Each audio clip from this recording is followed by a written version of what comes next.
And you are knowing what you are wanting? That's good. We don't believe you, but it's good. We believe you. But sometimes what you want and what you believe are not in the same place. And then your desire doesn't feel so good, does it? So that really is the point of everything that we have to say to you. It's all about you figuring out some way to believe your own desire. And for most humans, the reason you don't is because some of what you desire has not yet come into what you call manifestation or materialization or actualization. You can't yet see it or hear it or smell it or taste it or touch it. So it feels absent to you. It's not there. You're looking for it, but you don't yet see it. And as you look for it and don't yet see it, you practice the idea of it not being there yet. And so without meaning to, by noticing what is in terms of manifestation, you practice the absence of the things that you want. Well, you live in a universe that is vibration. Most don't know it because you translate vibration so well, you don't even know you're doing it. So you are observing through your physical senses and coming to conclusions about what is. So without meaning to, you hold active in your vibration what is, which means what is hard pressed to change. So you get what you think about. So if you're thinking about the absence of something you want, you keep getting the absence of something that you want. So you have to find some way of distracting yourself from the absence of it. Some use imagination, talking more about what you are desiring and less about what is. If we can convince you about this vibrational reality that you've already created, where all of your desires are already all framed up vibrationally, if we can get you to begin trying to sniff out that vibrational reality instead of focusing so much upon the see it, hear it, smell it, taste it, touch it, already materialized reality, then things will speed up for you. But even more than you getting from where you are to where you want to be more quickly, it's that you will feel better along the way, and that really is the whole point. You did not come here to accomplish destinations. You came here to discover destinations, goals, dreams, things that you want, because it's so joyful, the movement toward them. We're wanting to help you carve out a quicker, more joyful path to the achievement of the things that you want. So these things are necessary. It's important that you accept that you are a vibrational being in a vibrational universe. And it also is very helpful if you understand that you are an extension of source energy, that there is a non-physical part of you who exists and is offering a vibration that is available to you at all times. You don't hear it because you're on a different frequency sometimes. Sometimes you do hear it when you're tuned in, tapped in, turned on. The better you feel, the more in alignment you are, and the more you are hearing it.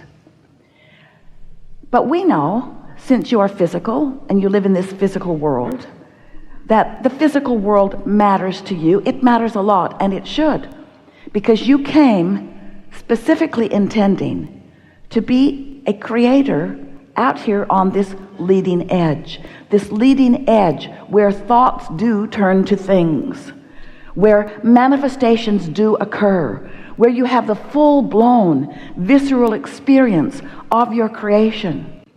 And so as we are moving forward here today, I want to show you how you can lighten up, how you can be easier, how you can tune into the frequency of who you are.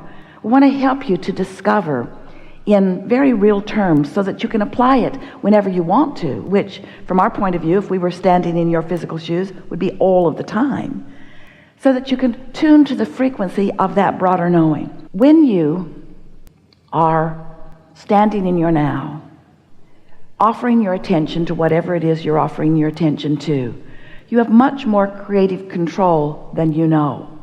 But you are using a different criteria than is really helpful to you. If your first order of business would be to tune to your broader perspective, everything about your world would be better and feel better and mature in ways that you want more effectively and more efficiently. So I want to help you to understand how it is that the vibration that is really what we are all about turns into the tangible, which you call your real world. How do these thoughts turn to things? How does the vibration become the manifestation? It comes through your interpretation. It comes through your realization. But most humans aren't really all that willing to realize until there is a manifestation that you can observe. And that's what slows everything way, way down. If this time-space reality has helped you to identify a desire as you're sifting and sorting, this time-space reality has the wherewithal for you to realize it in its fullest. So here's how it works. You may not like this, but here's how it works. Source knows everything about you, everything that you want, and is rooting for you to get it, and is offering a vibrational signal, a very vivid, very clear, very high frequency, very non-resistant vibrational signal.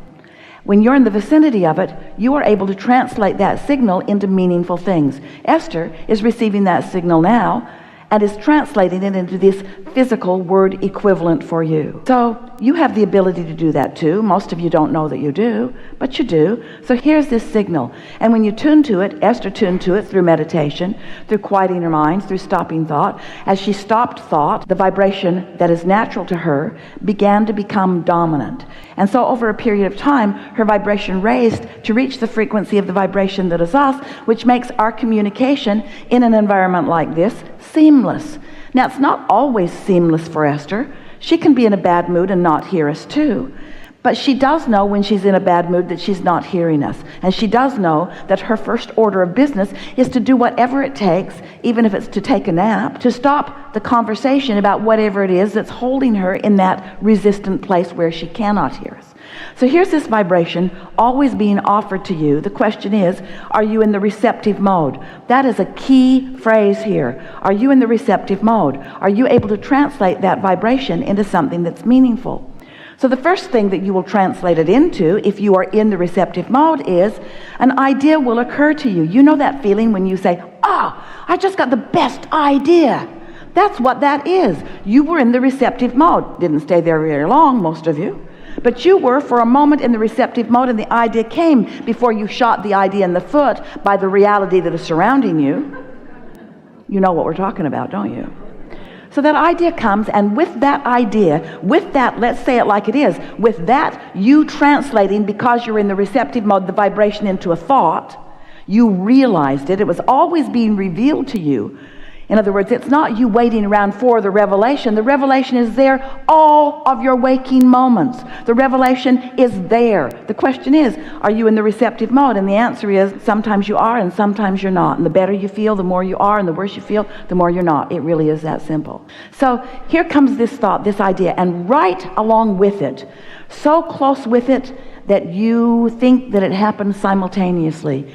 You feel the emotion of it, because the emotion of it is the indicator of the gap between the vibration of your thought and the vibration of the thought of the source within you. So when you feel elation, you're right there. There's no gap. You're right there. And that's why you received that thought. That's why that idea was so strong.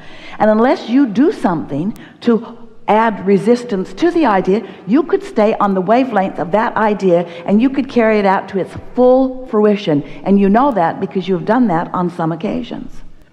So the thoughts are turning to things. The vibration is turning to thought. Now it's a thought. The question is, how long will that thought sustain? How long will you hold the frequency of this great idea? Well, the answer to that usually lies in, how long will it take you to tell somebody else about it who doubts it? Because most of you, start talking about your ideas before there is enough momentum in them, so there's no evidence of them. You know those people that you call dreamers, those people that have their head in the clouds, those people who never come to any fruition, but they've always got another great idea. You know why it doesn't come to fruition? You talk them out of it, or others like you. Because you're gauging what their current success is going to be based upon what their past success has been. And since you haven't seen that much success in them or in yourself, then this new idea usually gets squashed. Jerry wrote a paper many years ago. He taught it to people in financial business that he was mentoring to try to help them to begin to believe more in their prosperity. And his paper was entitled, "Keep Your Ideas to Yourself Until They Are Fully Developed." Because he knew people were getting ideas and then they'd talk to other people about them before they had vibrational momentum. And it's so easy to talk yourself out of a really good idea before it has any vibrational momentum. And you know why it doesn't have any vibrational momentum? Because you think about it, but then you think about the absence of it. You kill the momentum with the contradictory thought. Well, cut that out.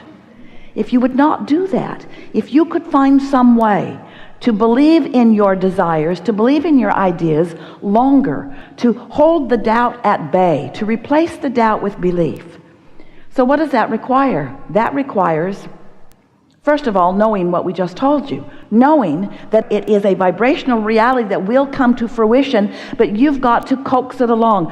No, it isn't that you've got to coax it along. You're not the energy that makes it happen. The energy that creates worlds is the energy that makes it happen. You don't have to coax it along. You just have to stop killing it. You just have to be more optimistic, which means in those early stages, usually you want to be more general about it. The more general you are, the less likely you are to introduce resistance to the idea. So here's this vibration that you are now translating into an idea. So you want to do everything you can to keep that idea alive. And if it begins to wane, if it begins to peter out, if it begins to lose its momentum, if you begin to doubt it, it's time for you in that moment to stop talking about it, stop thinking about it. Because at that point, the more you talk about it, the more you introduce more of the contradictory energy to it. Do you know, you could give birth to an idea, never think about it again, and it would come to full fruition. It's just not logical that you won't think about it again. And the things you care about most are the things that you think about most, and the things that you think about most are usually the things that you introduce the most resistance to, because you are worrywart. So the creative process is 3 steps. The first step is ask, and life causes you to do that. The contrast causes you to know what you want, and you are vibrationally sending the request or the asking. Step 2 is source becomes the vibrational equivalent of what you've asked for, lines up with it so powerfully and begins emitting a signal which law of attraction is responding to. And because law of attraction is responding to that signal, oh, you're going to love this, we've never said this to you before. Because law of attraction is responding to that signal, that's causing a momentum, a path has opened up. So now, how does the resistance get on that path? Because you're emitting a signal too. You're standing here in the reality that you call life, having your opinions about it, about the same subject that Source has an opinion about, a clear, sure opinion calling you toward it, but you've got an opinion that might not be going with the flow of it. And that's what causes resistance to be upon the path. Because you get to think about things too. You get to think about them. You should think about them. That's how you carved out the desire to begin with. But the moment that you launched the rocket, Source became so on board with that rocket and is calling all cooperative components toward the fulfillment, the culmination, the full manifestation of what you have carved out. The question is, are you a cooperative component? Or are you still doubting? Are you still basing this upon things that you've lived before? So there's that gap, that vibrational variance between who you really are and who you're allowing yourself to be. And understanding that gap, which is evidenced to you by emotion, is the only thing that you ever need to know about the creating of anything, because it is our promise to you. When you launched the rocket, it became a vibrational reality. And now you have every means available to you for you to become in the receptive mode so that you can translate that vibrational reality into the full-fledged, manifested, see it, hear it, smell it, taste it, touch it reality.